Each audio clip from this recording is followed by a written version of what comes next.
In a single moment, your life can change. Moments with Marianne is a transformative hour that covers an endless array of topics with the best of the best.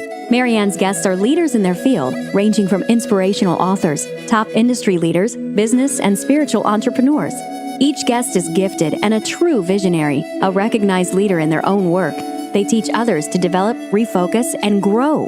Marianne will bring the best guest and sometimes a special surprise. Don't miss this. And remember, make every moment count.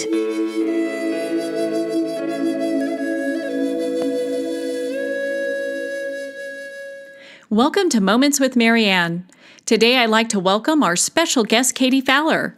Katie is a creativity coach, speaker, TV personality, and best-selling author of the book, An Artist's Journey Through Wonderland.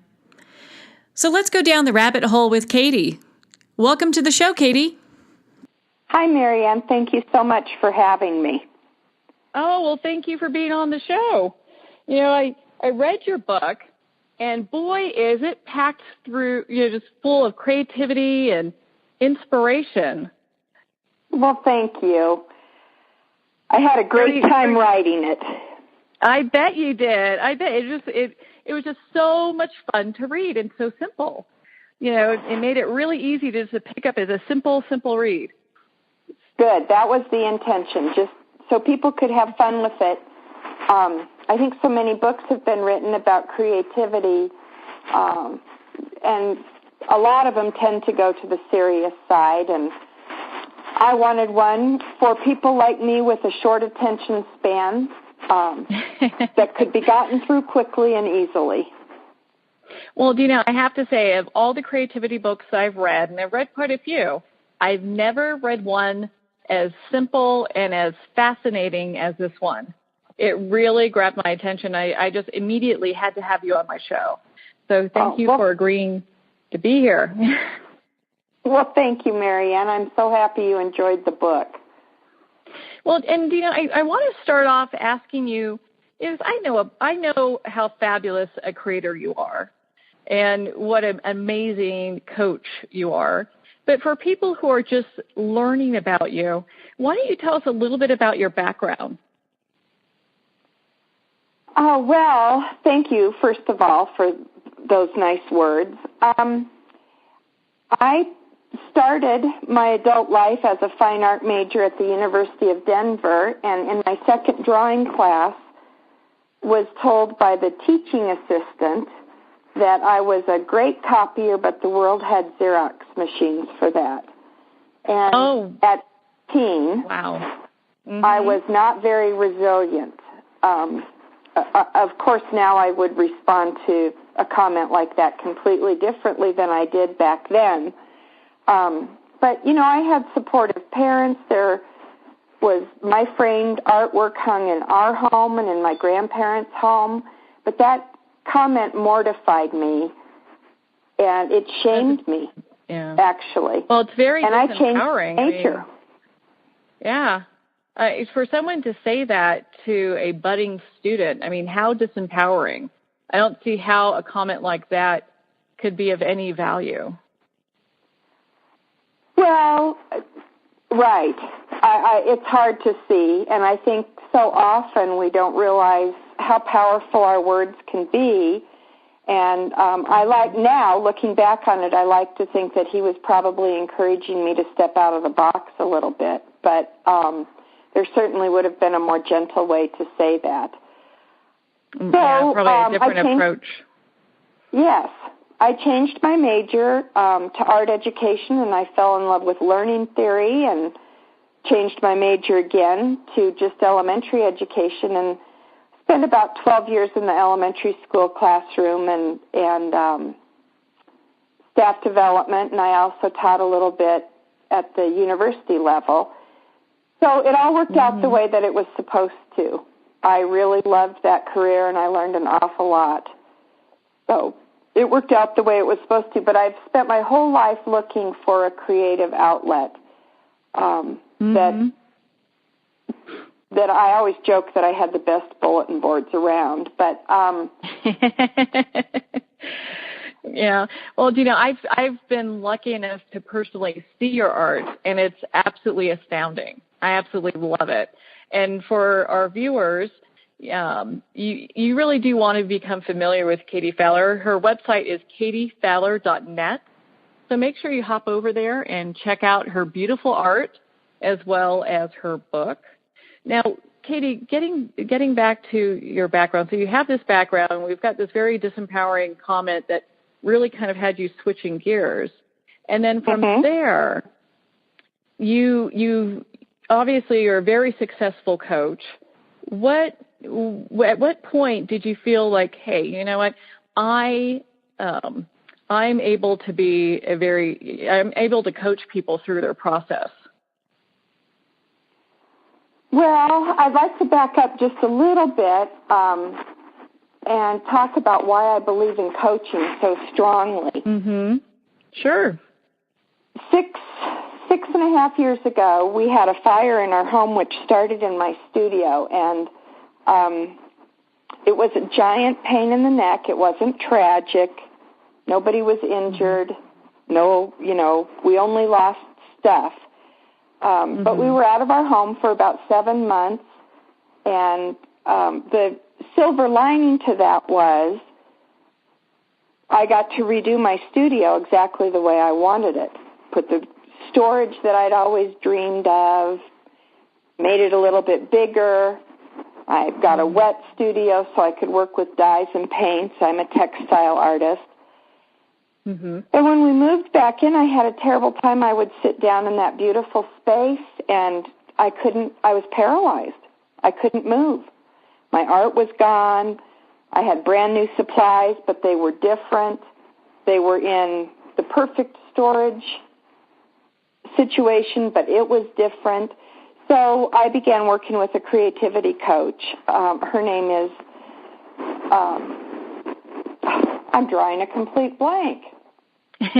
That's okay. We'll come back around to that. I'm sure that will pop back Vicki up. Schroeder. She's not coaching any longer, but she helped me so much. And within a year, I had 2 solo shows in 2 separate galleries. So she really got me going, and I really believe in coaching. So I think that part of what qualifies me to be a coach is that I struggle with my creative process even now. I'm not one of those people who wake up every morning and go to my studio and get to work. I have days where I get completely sidetracked or run into the ditch and can't get anything done. So I also have days that I get to spend in my studio and completely lose track of time. To me, that's the goal. Well, and I think, from you, there's so many people that can relate to, creativity in one shape or another when they get into this place where they're just stuck.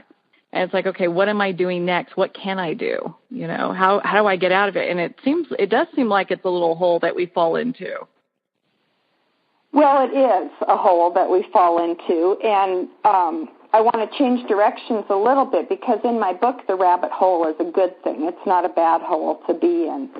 But I love using Alice in Wonderland and the allegory of the looking glass and the rabbit hole, and the looking glass is important so that we can identify those things that stop us in our tracks. If I don't know what stops me, then I have no mechanism for getting around those blocks. Mm-hmm. So exactly. So then, once I know what stops me, then I can have the courage or the motivation, I guess, to jump down that rabbit hole and follow the white rabbit into wonderful creative adventures. Okay, and in your book, you outlined there are some blocks to creativity. Can you elaborate on those? Well, I'd love to talk about those. And I've identified them as fears that we have. And a lot of people don't like to talk about fears. And what could there possibly be to be afraid of in the creative process? But I've tried to make them fun and not scary. But, you know, I have, and I think a lot of people do, the way people respond to the book. I think this isn't something that is unique to me. So I've identified, I call them creativity crushers. And the first one is Dobie Doubter, and he's really pretty benign. He just doesn't want me to get into trouble. He just tells me to be careful, and maybe I don't want to use those bright colors. And the next one is kind of a mean girl bully, and she makes me feel like she puts me down. Like I'm not quite good enough. My art's not ready. I'm not good enough. Then we have the fluke flinger, and this is the one that flares up for me the most. You know, the fluke flinger takes my past successes and reminds me that they're just flukes and I'll never be able to do that again. So even if I can talk to myself about having successful shows in the past or loving that piece that I made last year, the fluke flinger tells me pretty powerfully that I'll never be able to do that again. And then we have the poser dozer, who's a lot like the fluke flinger and the mean girl bully. But the poser dozer tells me I'm an imposter. You don't know what you're doing, and someone's going to find out very soon. And then the last one is the evil dictator. And I'm not sure everybody has an evil dictator. I hope you don't. But if our listeners do have an evil dictator, he's the one that tells us we're just not enough. You know, not that our technique's not good enough or our skill level's not there, but that we are just not enough. And once I can identify those voices that talk to me and stop me, then I can come up with a strategy to get around them. And the best strategy that I've found is to just laugh at them. Just say, oh, hi, it's you. I know you're not real. I'm going to move on with this anyway. And is this a technique that you also use in your coaching, is also to identify what is it that's holding the individual that you're working with back, and then also to help them, basically regain control over their creative process and saying, I don't have to listen to you. You're definitely not real. And is that the process that you use? Yes, it is the process that I use. And I think what's important to note here is that it's very, very individualized, and it's very nonlinear. My coaching approach, I was trained in the Kaizen Muse method, and that method and then the method that I've kind of taken and made my own is very nonlinear. It's not accountability coaching. It's not, let's make a list of what you're going to do this week and meet again next week and see what you've accomplished. So it's very individualized. We talk about what's stopping the individual. Has this happened before? What has worked in the past? And, oftentimes things like perfectionism come up or procrastination. And I have some really effective tools that I've used, I haven't used, but I've shared with people that they can use and get past some of those creative blocks. So basically you're leading them through the process you've already been through in how to overcome these obstacles. Yes, that's true. And I think I would also like to add that I don't tell them how to get through these obstacles. What we do is we work together, and I facilitate the clients coming up with their own strategies to get through the obstacles, which I find to be much more effective than if I handed you a list of, this is what you need to do. if you come up with the strategies, then they're yours, and you have them forever. Mm-hmm. It's something they can fall back on and continuously use as those different voices of fear pop up.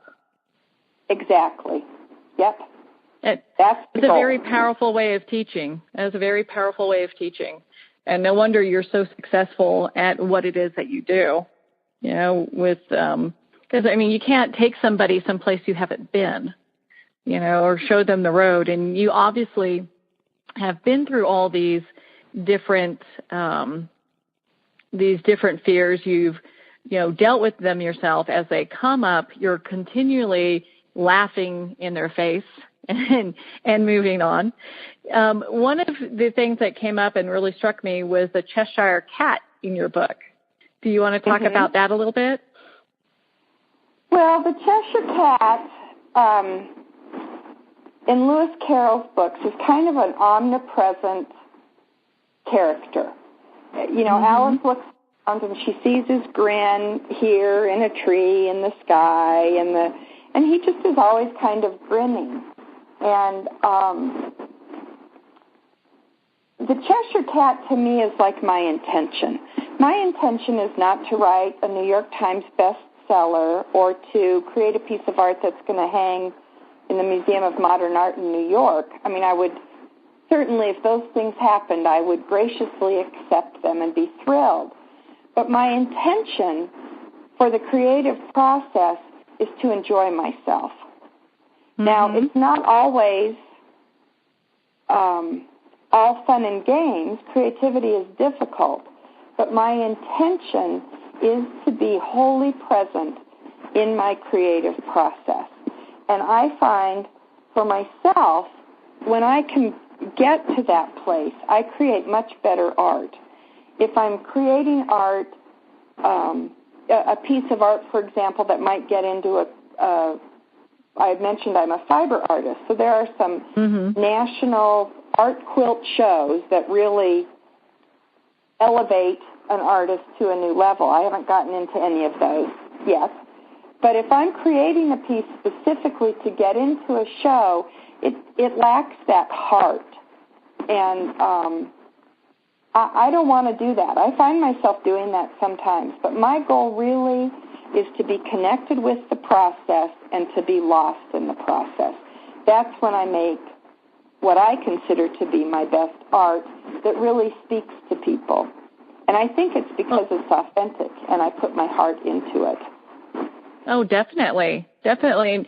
And also because that's kind of where the magic happens, is when you're really, you know, you've got your heart involved in a piece. You're very, you know, authentic is the word, but you're just so enthralled with it that, you know, this is, you know, the hours pass easily as you're working on it.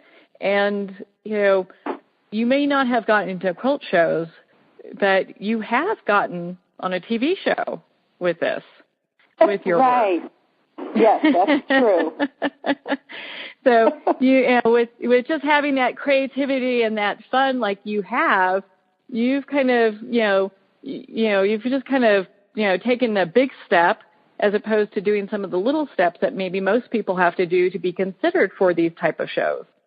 So do you want to talk a little bit about that? Yes, I would love to. And, you know, I think the key to that for me is acceptance and surrender. And that's really what my book is about. When we can begin to accept ourselves wholly and imperfectly and completely, that's when the magic happens. Because at that point, then I'm able to surrender to whatever happens. And yes, I have taken a circuitous route. It doesn't feel like all of this. Well, on the one hand, it feels like all of this has just exploded. And on the other hand, it feels like I've worked very hard with a lot of persistence to get here. And I think, you know, what I would like the listeners to know is the key to getting where you want to go is just not stopping. Never giving up. Yep. There's no magic to it. I can't tell you, Marianne, how many people I talk to that tell me, oh, I've always wanted to write a book. And I often, I don't want to be glib about it, but the response to that is, well, then write one. Mm-hmm. Yeah. Just do it. It's a shoe ad. Just do it. Well, it takes a certain amount of bravery to put your words and thoughts on paper and print them and put them out. And I mean, your book is an amazing. It's absolutely fun. And I just loved it from cover to cover. You were talking about acceptance and surrender. You're saying the caterpillar in your book is a shining example of that. Do you want to elaborate a little bit more on that piece? Well, I'd love to. Diving into Alice in Wonderland and Through the Looking Glass, Disney had, in my mind, a very different view of the stories.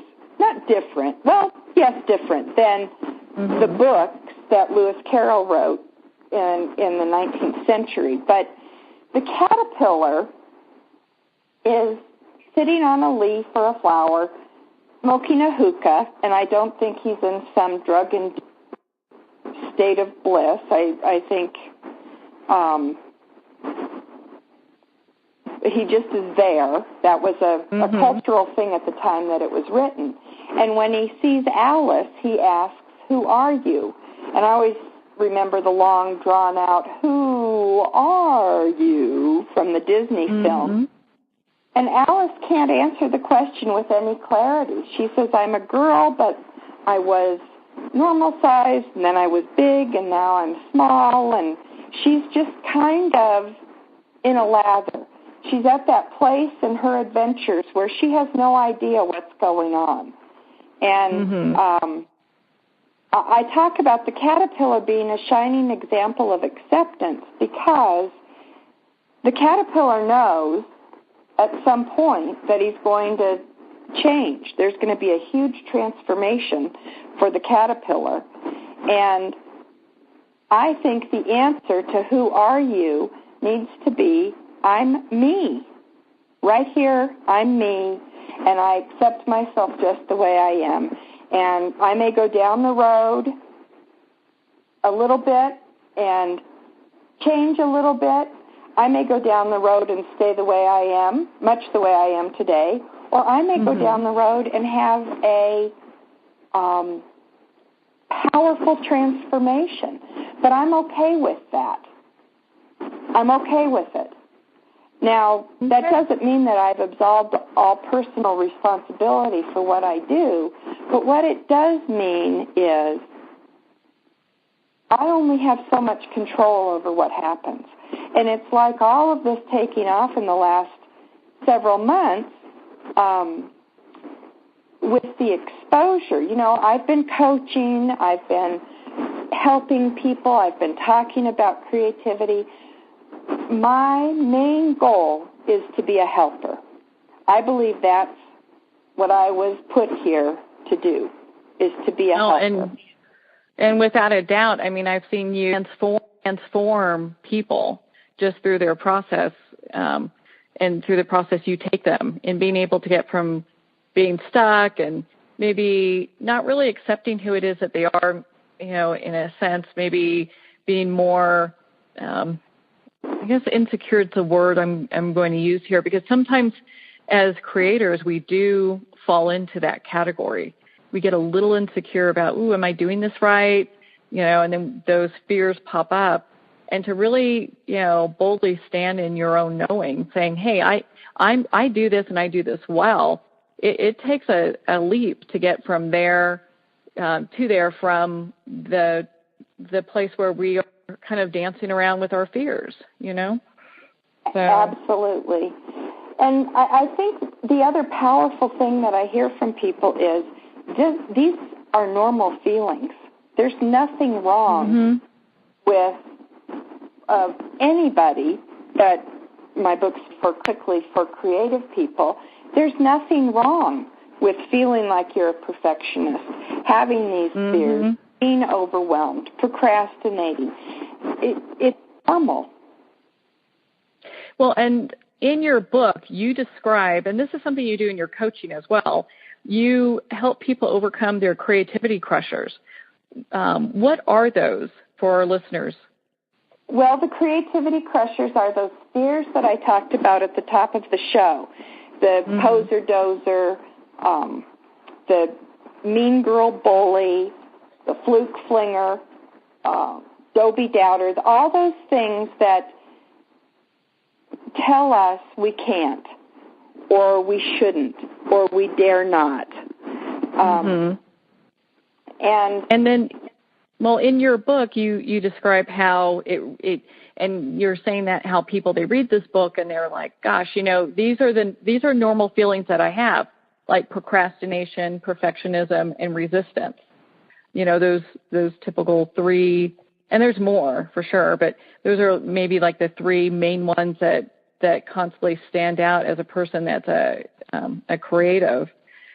So in overcoming, teaching people how to overcome this, what are some of, you go through the fears. When you're done with that, what are the basic things that you also teach in your coaching? Well, I think, I hope what people leave with is a feeling that, for example, perfectionism. Perfectionism is not something that I have to own. I don't have to own perfectionism. I talk about the Queen of Hearts, and when Alice, right before she meets the Queen of Hearts, the Queen's white roses are being painted red because they have to be red. So perfectionism is like the Queen of Hearts and screams off with their heads when things don't turn out the way we think they should. And one of the tricks that I use that really seems to help people a great deal is I ask them to address things like perfectionism. And one of my clients, this is my favorite example to use because it's been so effective. But I said, so what would you say to perfectionism? Let's imagine perfectionism is a person, and she walks into your studio and starts pointing out, oh, you dropped paint there, or in the quilting world, maybe those corners don't meet, or whatever it is. What could you say to perfectionism? And her response was, oh, thank you for pointing out that that's the way I used to do things. Why don't you stick around and see the way I do things now? So we don't have to internalize. We don't have to believe in those messages. Those are old ideas that we can let go and we can reframe. For sure. I mean, what a powerful thing to address it as it's an individual. It really sets it apart, so it's not this little voice in the head that's constantly, that self-talk that's constantly so destructive to so many people. Right. And we can let go of any destructive self-talk. But first we need to become aware of it. And once we're aware of it and we know that it's fairly normal, unless it's not, and, there are times when we need to seek outside help, but most negative self-talk is very normal, and we can let go of it then. That's absolutely fabulous. I love how you use that technique, and I'm sure for the people that you're coaching, it's just a powerful way to get beyond that chatter. Well, yes. We're going to pause here for a quick break. We've been speaking with Katie Fowler, author of An Artist's Journey Through Wonderland. She's an award-winning author, artist, and you do want to stay tuned. Next, we're going to be talking about creativity chaos from the Mad Hatter, and just really what can we do, what small steps we can take to move beyond the things that keep us back. So stay tuned. We'll be back in just a moment.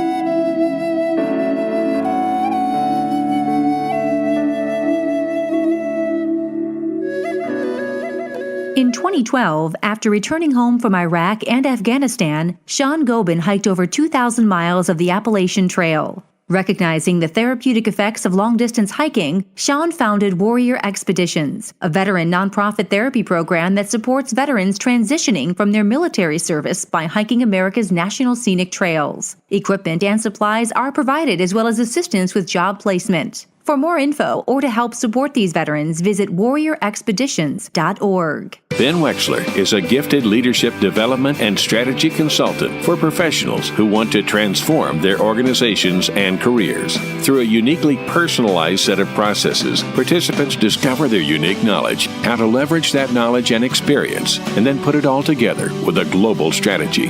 You're more valuable, your organization is more valuable, and the change is viral. Contact Ben at 630-881-1074. 630-881-1074.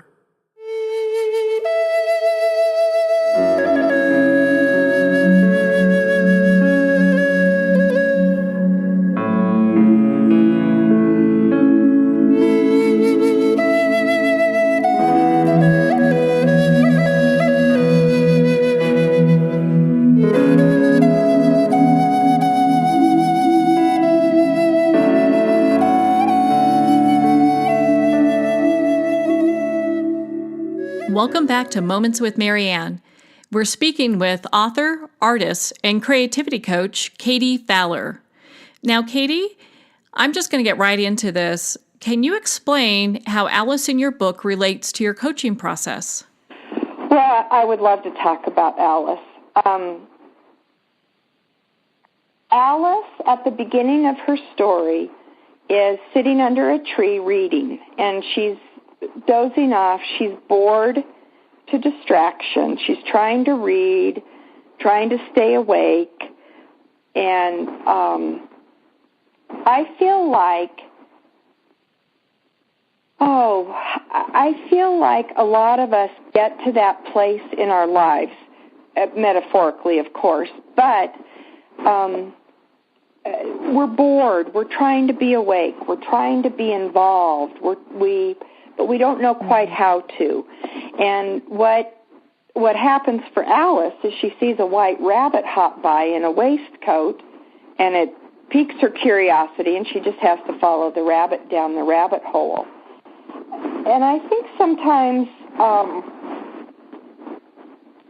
we end up being like Alice, bored with our day-to-day, unable to really engage in a meaningful way, even though we want to, and that's our goal. And I think those creativity crushers, the fears that we talked about in the first part of the show, oftentimes are the things that hold us back. And I think we live in a culture which feeds those fears constantly. Definitely. We are, especially as women, but actually I had this discussion the other day, and I do think it's true for men too. Obviously, I can only personally understand it from a woman's viewpoint, but we're constantly told that if we are enough, if we do enough, we can be thin enough, beautiful enough, young-looking enough, successful enough, drive the right car, have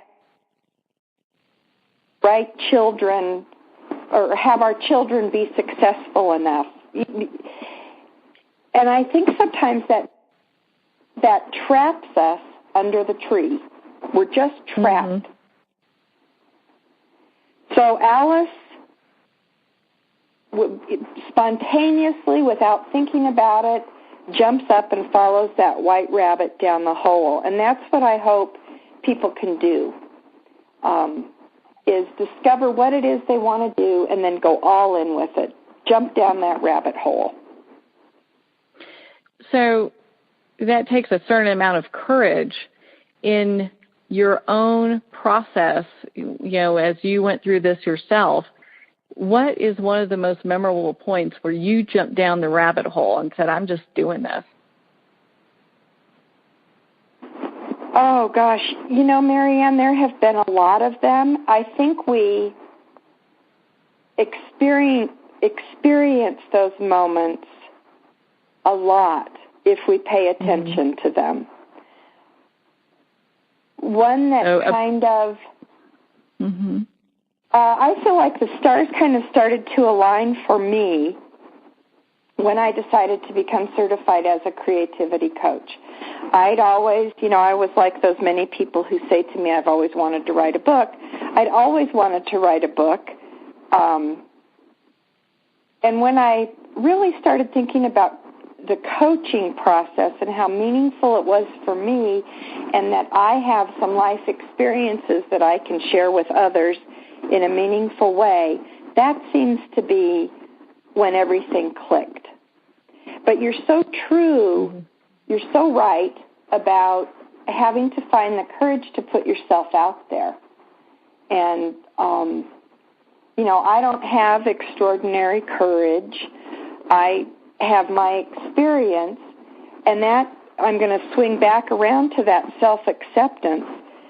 When I finally decided that I'm the only person I can be, and I'm okay putting myself out there, and not everybody is going to respond the way I hope they respond, but my message is important enough to put it out there for the people who are going to need to hear it.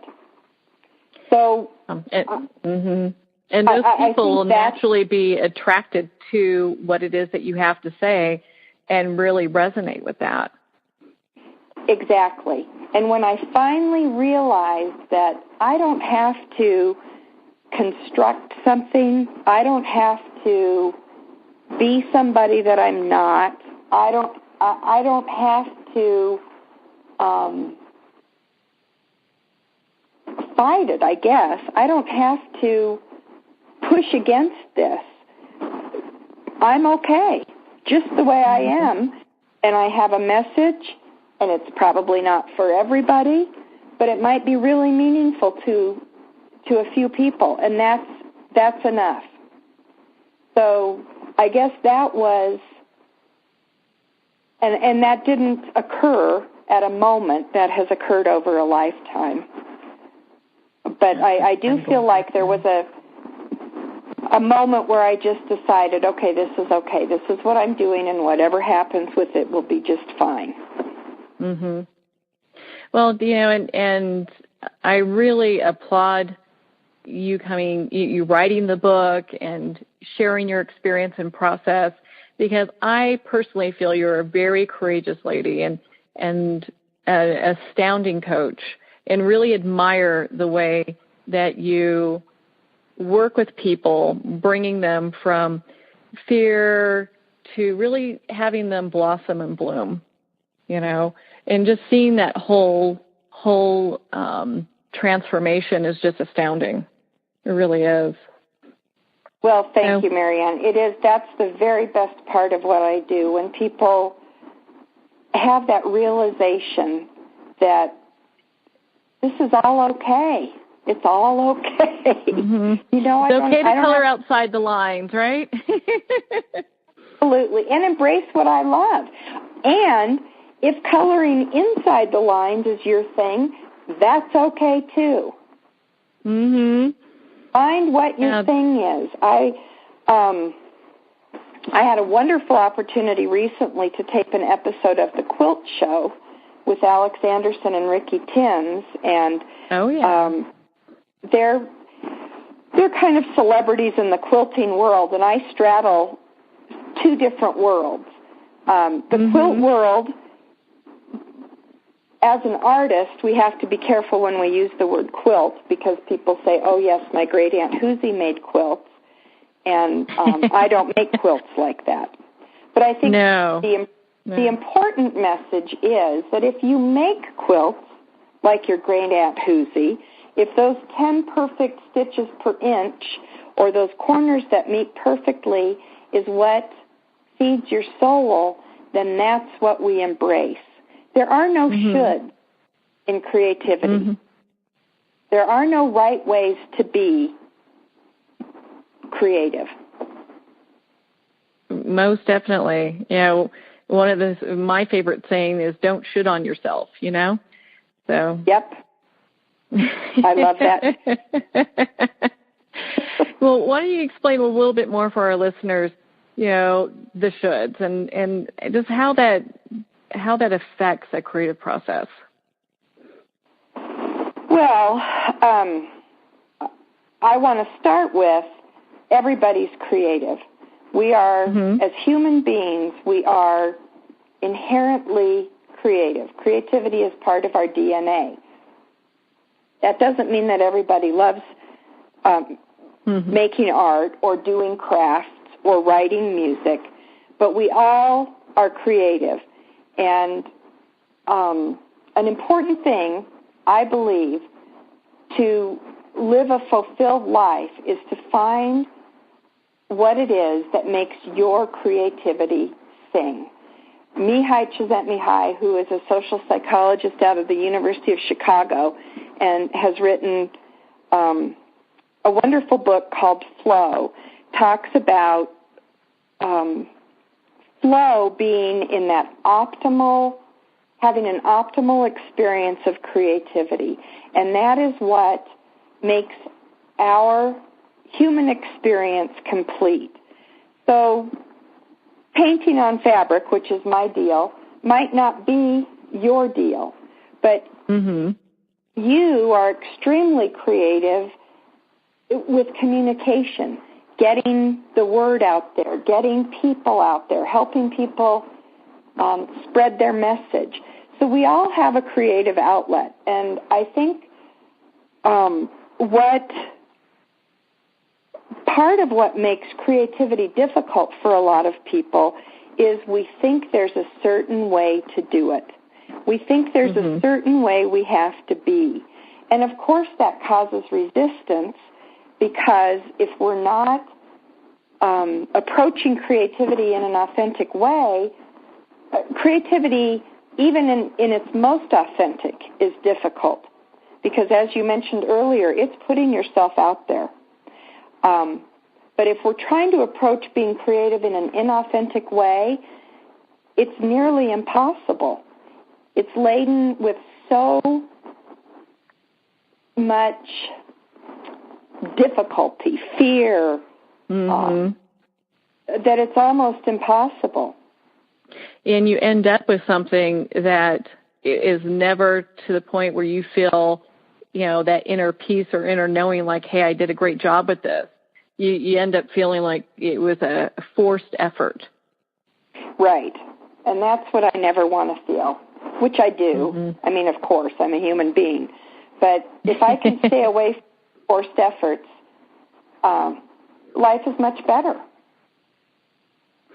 So that's one of the things that we can do about resistance, is just grab on to that childlike feeling of, in my book I talk about how I never experienced resistance as a child when I was building a Barbie house on the piano bench. I could... Yeah, you're going to town, yeah.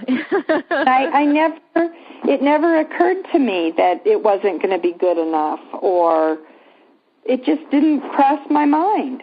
But we learn that as we grow up, and that's one of the things that we can do about resistance and these fears is think back to that childlike creative bliss, and whether it was playing a sport or practicing the piano or drawing or building a Barbie house, which I'm a little embarrassed to admit. That's what comes to my mind. But I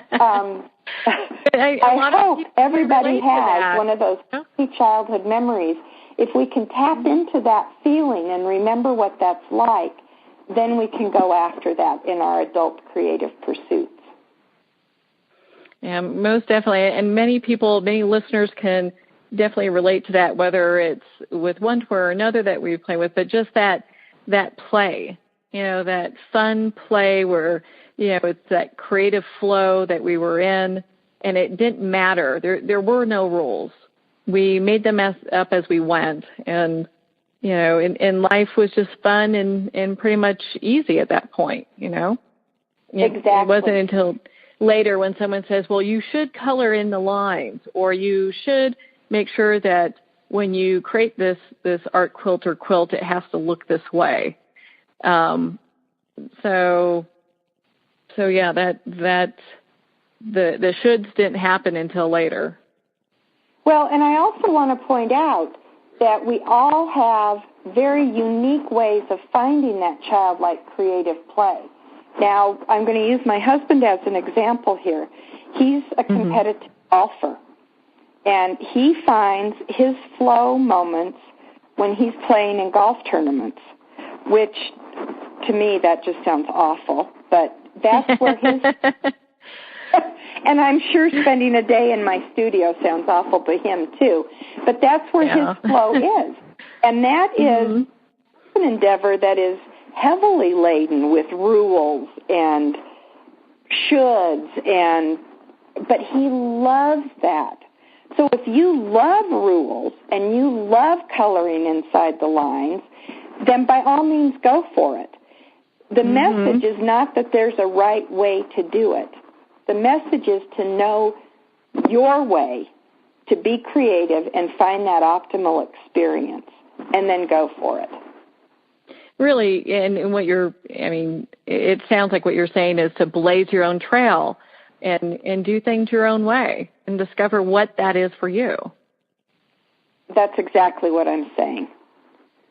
And if it's a trail that someone else has blazed and your creative bliss comes when you're painting by numbers or buying a kit of fabrics and putting them in someone else's pattern together, that's great. That's okay. So, yes, that's the message. Find your trail. And definitely. Well, I've seen a lot of beautiful artwork that has been done from kits. I don't profess to sew. I admire people who do create quilts and art quilts, and because it really is a labor of love for the most part, you know. Well, I hope it's a labor of love, because whatever we do should be a labor of love, because that's how we end up in that time without time. If we're doing what we love, my husband and I have 2 kids in college right now, and I say to them, probably ad nauseum, they probably roll their eyes every time I say it, but follow what you love. Follow your bliss. I didn't make that up, but follow your bliss. And then then you'll love what you do. Don't force yourself in a box that you don't like, because then a trudge. And, if we can be thrilled with our jobs 80% of the time, that's great. If we can be thrilled with our jobs, probably nobody is thrilled with their job 100% of the time, but find something that you love to do, and then it doesn't feel like work. It's a labor of love. And you're right. It's just you're in that flow. I've done some art myself, and I know when I'm really kind of like what some people call in the zone, whether it's someone playing golf or tennis or, creating a piece of art or quilt or art quilts, whatever the case is, when you're in that zone, that time just flies. And it doesn't, like, nothing else matters. You're just there, in your creative space. Now, one of the things that you mention in your book is creative chaos and the Mad Hatter. So would you like to elaborate on that for our listeners? Well, I love talking about the Mad Hatter because he's about my favorite character in the whole story. Yeah. And when Johnny Depp played the Mad Hatter, that just pushed me right over the moon. Who didn't, you know? So in the book, the Mad Hatter has a very small part, and kind of that iconic image that we have of the Mad Hatter. Disney's responsible for that. Tom Petty's done a music video about the Mad Hatter's Tea Party. Johnny Depp. when Alice goes to the Mad Hatter's tea party, the Mad Hatter asks her a riddle, and it's kind of an impossible riddle, and I always can't remember. Why is a raven like a writing desk? Well, that's sort of a silly, it's completely ridiculous is what it is. It's and Alice gets frustrated by the whole thing. The dormouse is asleep, the rabbit's at one end of the table, the Mad Hatter's asking these ridiculous riddles, and she leaves because it's chaos. And there's a statistic, and I hate to quote it because I can't back it up with where I read it, but 80% of people leave the process during creative chaos. Now, creative chaos happens at all different points for different, even projects. Creative chaos can happen whenever. What creative chaos is that part that feels like, I can't do this, I can't solve this problem. I can't tell you how many pieces I've worked on that I've visualized. They never turn out the way I visualized them, but I don't know how to start, or I don't know how to get an image onto the fabric, or, and I'm going back to the sports analogy. Creative chaos might be when you're standing on the tennis court practicing your serve, and 1 out of 10 goes over the net.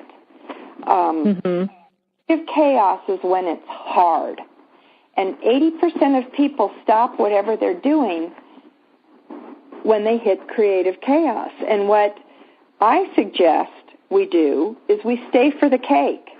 Forget the riddle, stay for the cake, and push through the creative chaos. Because if we don't, we miss out on that opportunity to be in that place you were talking about earlier, that zone, that time without time. Well, and I've heard that quote too in regards to business and salespeople, that 80% of the people really do give up prior to the basically like the miracle happening, that breakthrough point where it's like, oh, okay, here I'm able to get beyond this.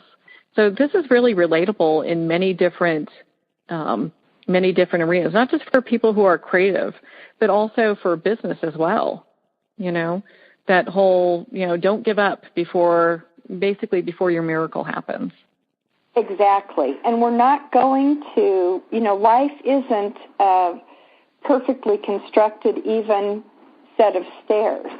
It's more like climbing up a boulder field.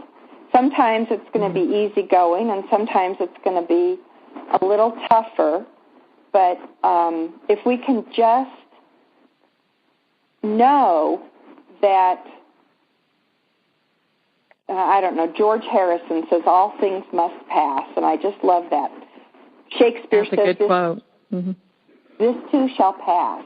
If we can just remember that, I used to say, and my kids hated this too, but every piece of artwork goes through a stage of being a teenager.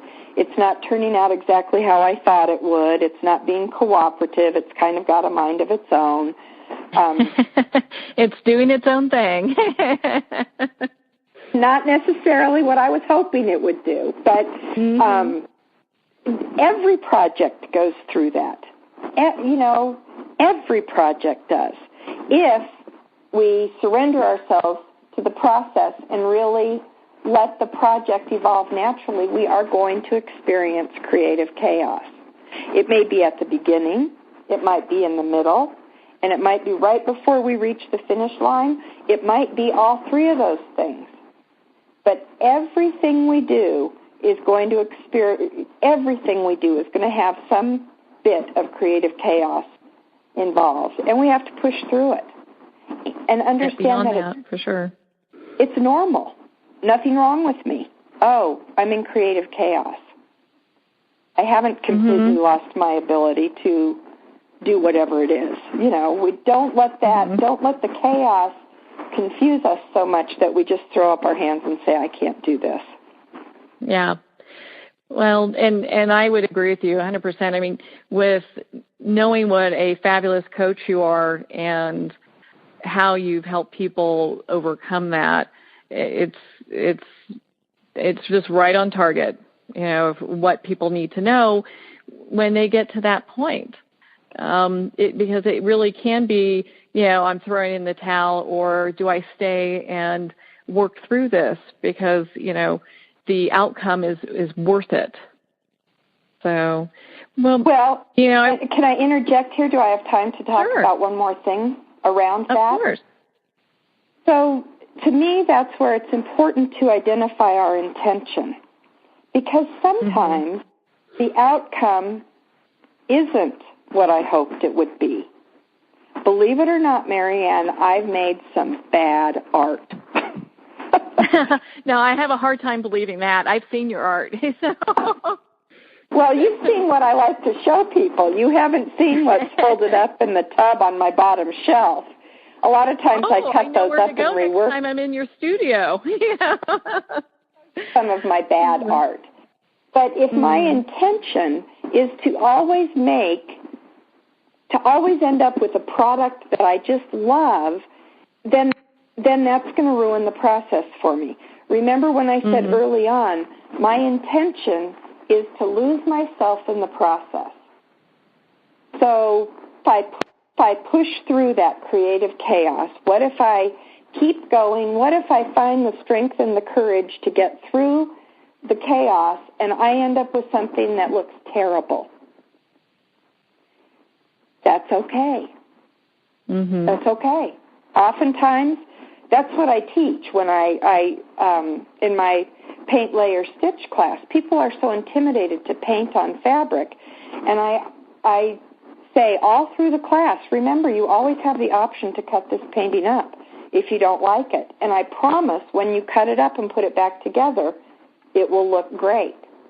So I think part of getting through creative chaos, resistance, perfectionism, procrastination, overwhelm, all those things is to let go of the outcome and focus on the process. Because sometimes it doesn't work out the way I want it to. Sometimes it just looks awful. And it's not I want to hang on a gallery wall. It's just going through that process and allowing. Well, I'd like to thank you for being on our show, Kate. I mean, this has just been fabulous. I mean, I really love your techniques. It's very far-reaching. Your coaching style, it can really benefit and has, organizations, companies, and individuals. Would you like to share with us where people can find you? Yes, thank you. Well, and thank you so much. Before I do that, thank you so much for having me on the show. Clearly, I love the pleasure's all mine. I love to talk about this stuff, and I believe in my message, and I believe in my method. I think my experience has been that it really does transform people's experience. I can be found on katiefowler.net, KATIEFOWLER.net, and I talk about my coaching there. I will be teaching some classes in paint, layer, stitch around the country. I'm giving some lectures to the various quilt guilds and art quilt guilds. As I mentioned earlier, I kind of have my feet in several different circles, but that's where I can be found. And I would to talk to your group or talk to you individually or whatever I can do to help. At this point, I would also like to mention that most coaching is done over the phone. I do very little coaching face-to-face. So please don't, if you're interested, do not let geography stop you from pursuing this. Thank you, Katie, for taking the time to share your knowledge and wisdom with us today. If you're stuck in your creative process, whatever that might be, I highly suggest booking time with Katie and taking that first step in moving your whole life to a new level. I'd like to thank all of our listeners for tuning in today and joining us in this conversation.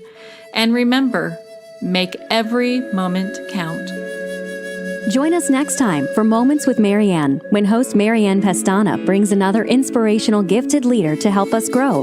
Tune in every second Sunday at 8 p.m. Eastern Time for Moments with Marianne, when the Dream Vision 7 radio network is at 1510 a.m. Boston. Or catch Moments with Marianne every Thursday and Friday at 5 p.m. and 5 a.m. Eastern Time by going to dreamvision7radio.com. To learn how Marianne started her business from the ground up, visit mariannepestana.com. Don't miss this, and remember, make every moment count.